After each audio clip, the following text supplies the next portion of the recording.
Alright, so in this vlog, I'm going to talk about my recovery from endometriosis surgery, which was laparoscopy and hysteroscopy. Let's get into it.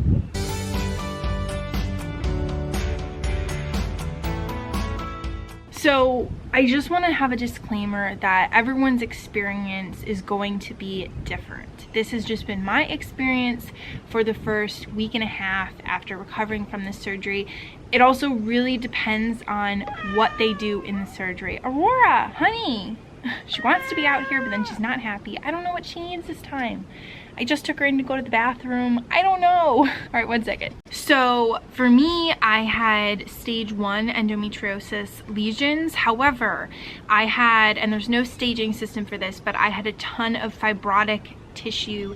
A lot of it was also scarring. So basically with your peritoneum, you're supposed to be able to like run your fingers over it and it will come off just like cobwebs super easily. Mine was so tight, they had to cut it out. And that is the thing that was all over the insides of my body. That was keeping everything like basically stuck together. I had adhesions of this fibrotic tissue and it was basically preventing my body from moving. It was fusing a lot of my GI tract, so a lot of my organs together, and it was causing a ton of pain. So I really, again, want to emphasize that like my recovery is based on that. This is not going to be the recovery of everyone based on like which surgery you had, what symptoms you had, etc., etc.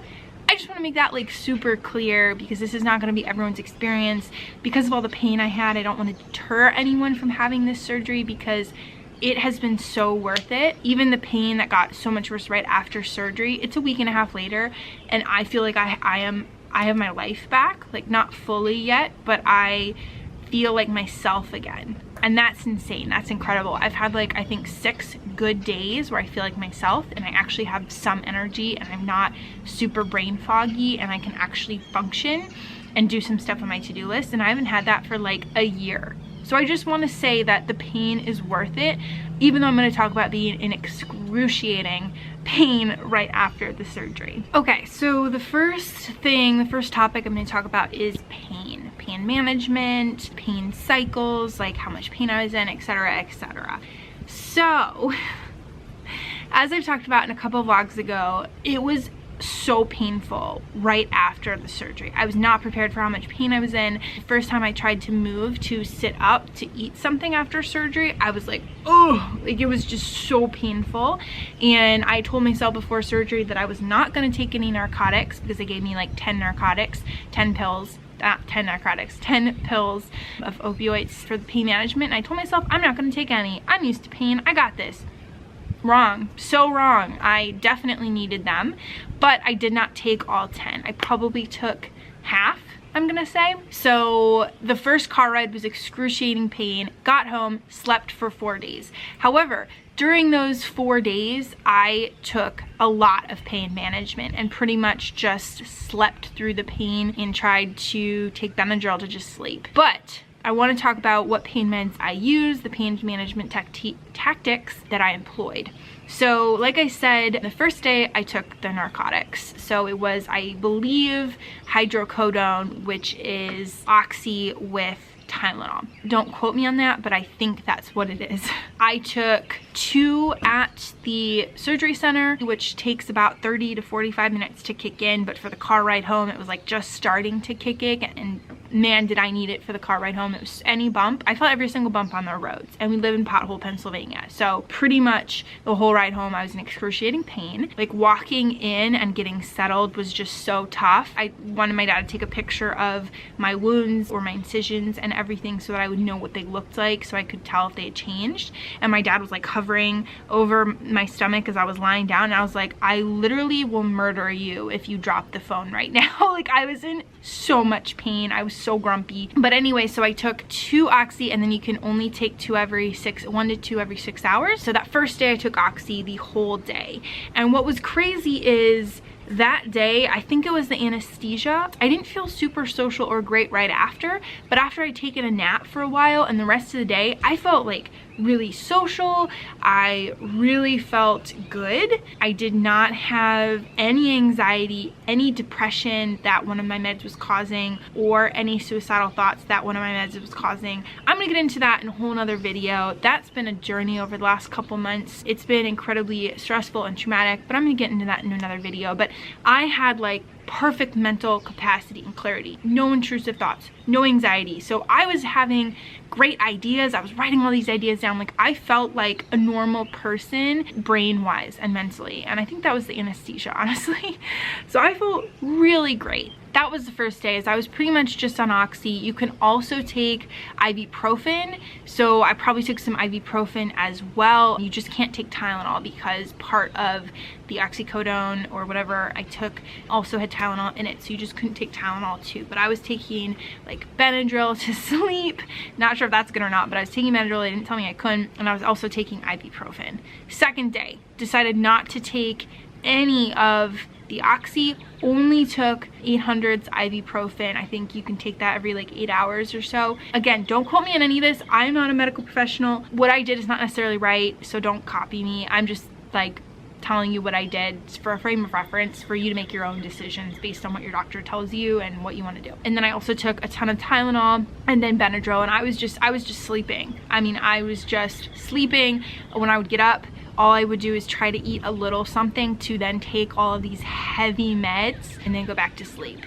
That was the first 4 days. So that was the second day, was just ibuprofen, Tylenol. Wasn't as good as the oxy, but I was really trying not to take the oxy, but it wasn't taking the pain away as much as I would have liked. Day 3 of pain management, I went back on the oxy, and I think I throughout the day took 4, so like 2, and then 6 hours later took 2, and then during the night I would try not to take the oxy and just take ibuprofen. Day 4 went back to just ibuprofen, Tylenol, Benadryl. Unfortunately, by day 5 I woke up and I realized, oh, my pain is getting a little bit better, but I am absolutely destroying my stomach, and I'm in so much stomach pain, not from the surgery, but from the pain meds that I'm taking. I already knew that ibuprofen hurt my stomach so bad, and I pay for that for so long with constipation and other stuff. But yeah, I was just trying to not be in pain to help myself sleep and stuff, because if I didn't take enough, and I did try at some point not taking any pain meds for those first 4 days, I couldn't sleep at all. So I realized day 5, okay, actually the oxy, the ibuprofen,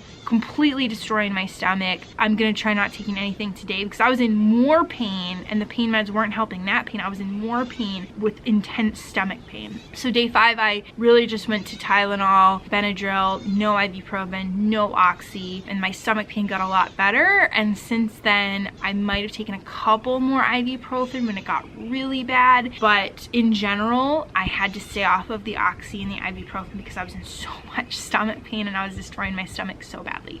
Very unfortunate with recovery and stuff, but we do our best. I will say I also used homeopathic remedies. So I used homeopathic remedies for gas because they inflate your stomach, and so I had so much gas pain. It also migrates up to your shoulder, so that was a lot of my pain the first few days, was literally this gas pain that was in my shoulder, incredibly painful. I also did not have any appetite from the pain meds, which I thought was because of the pain meds, but actually might just be from the surgery. So we're gonna wait and see about that. And then the pain was a lot better Monday I started having stabbing pain. And what I will say is that when I took my pants off to go to the bathroom, it felt like when I pulled my pants down that my incision had opened and it had been seeping fluid, and that had, you know, adhered to my pants. And then when I pulled them down, it felt like it was ripping off skin.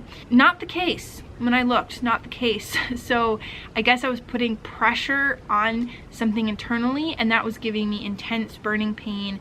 The following morning on Tuesday, I woke up with stabbing pain. It felt like someone was taking a little, you know, needle or something incredibly sharp and stabbing it in that same area, and it woke me up. The pain woke me up. So that was weird. And since then, I've had continued burning pain in that area. Today is Saturday, and I haven't had that pain yet. Fingers crossed. And the problem is that I popped a stitch. So Tuesday night, I am changing to go to bed, and I look down at my belly button, which is one of 4 incisions, and there's blood.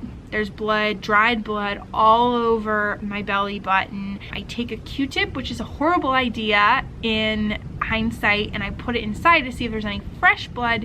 There is. So the next morning, because it was too late to contact them that night, the next morning I contact them. My belly button also looked massive, like the hole looked really big, and you could see, I swear to God, like an inch down in there, which was not the case before because I had all these pictures as comparison, and it looked like there was just like flesh or like, you know, stuff I shouldn't be seeing down at the bottom of that hole.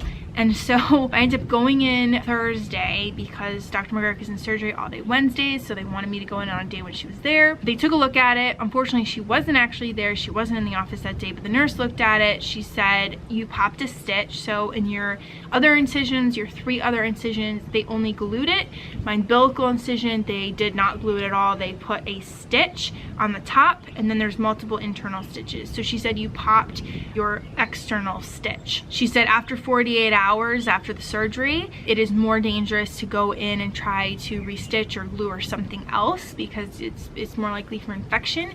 So since then, we have just been keeping an eye on infection, making sure that I am not infected, I'm not leaking like green or yellow fluid or pus or severely bleeding or in severe pain or the area is really red around it. Haven't had any of that.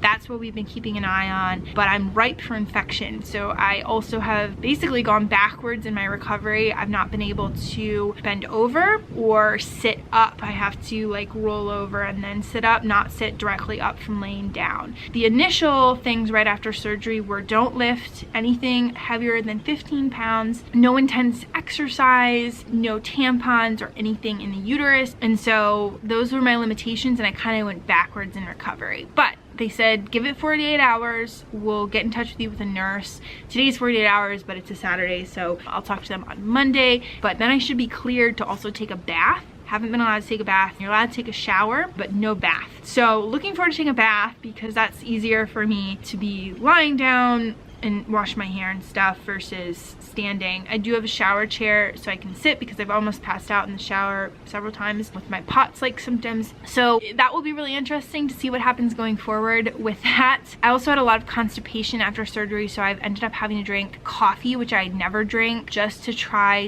to have bowel movements, to not have that be any part of my pain. I also took my first shower the Sunday after surgery, so I had surgery on Wednesday, took my first shower Sunday, and I felt like that was a good amount of time for me. Also, riding in a car. So I rode in a car on the way home, and then my second time riding in a car was Monday, the Monday after surgery, and that was still really painful, not gonna lie. So the hover tactic really worked as much as I could when I saw a pothole coming. Also doing the stairs for the first time. I did not do stairs for the first 4 days. My bedroom's on the second floor, and I just slept on a couch because, first of all, our couch kind of was like this, and that angle was much better on my body than lying flat. That's been painful to lie flat again, unfortunately. But doing stairs the first time was so painful. I was gonna try going down sideways, and then I figured out that actually just going down straight was less painful, but stairs were hard, not gonna lie. But I really appreciate my cats during recovery. They were being so cute, lying on my chest. They're not allowed on my stomach at all, so Bunny was on my chest, Aurora was on my chest. They were just little sweeties, so